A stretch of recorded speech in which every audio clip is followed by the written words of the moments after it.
Hello students, आज के इस वीडियो में मैं आप लोगों के साथ डिस्कस करने वाला हूँ फाउंडेशन ऑफ वैल्यूज़।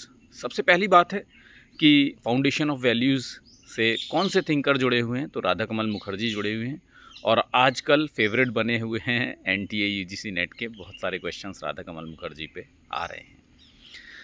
तो सबसे पहले हम समझते हैं कि फाउंडेशन क्या होता है। फाउंडेशन होता है बेसिक बिल्डिंग ब्लॉक, यानी कि बहुत बुनियादी जो ज़रूरत होती है किसी चीज़ की, ठीक, उसको हम कहते हैं फाउंडेशन। तो वैल्यू ये कहते हैं कि सोसाइटी का फाउंडेशन है। जो हमारे भी जीवन में वैल्यूज़ बहुत इम्पॉर्टेंट होते हैं, है ना। हम वैल्यूज़ के अनुसार ही, अपनी वैल्यूज़ के अनुसार ही समाज में जाने जाते हैं। तो राधा कमल मुखर्जी कहते हैं कि 3 तरह की वैल्यूज़ इस सोसाइटी के अंदर पाई जाती है। सबसे पहली वैल्यू होती है पर्सनल, जो कि इंडिविजुअल प्रेफरेंस पर बेस्ड होती है।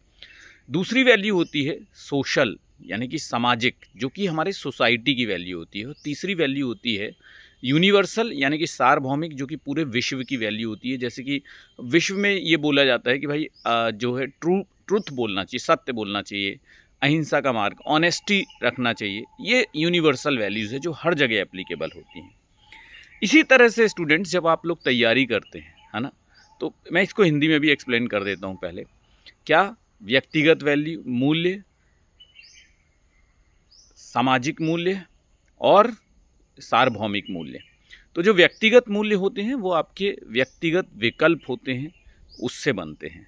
सामाजिक मूल्य जो होते हैं, जो आपके समाज के मूल्य होते हैं, जो आपके समाज के लोग मानते हैं, उससे बनते हैं।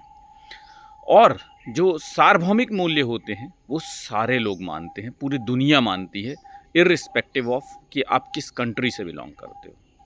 ठीक, तो ये 3 तरह के मूल्य राधा कमल मुखर्जी ने बताए। ये बोलते हैं कि मूल्य जो होते हैं ना, वो बहुत बेसिक चीज़ होती है, बहुत आधार होता है किसी भी चीज़ का। तो समाज का आधार ये है।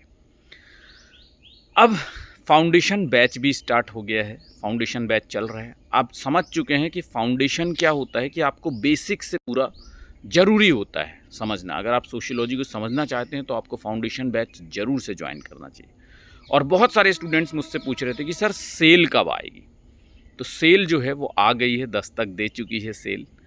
अभी एकदम सही समय है, इसके बाद आप लेट हो जाएंगे। एक्सटेंडेड पीरियड के लिए आपको इस समय एनरोलमेंट मिल रहा है, तो जल्दी से, देर मत कीजिए, जल्दी कीजिए और ज्वाइन कर लीजिए, क्योंकि इतने आसान तरीके से सोशियोलॉजी आपको कोई नहीं समझा सकता है।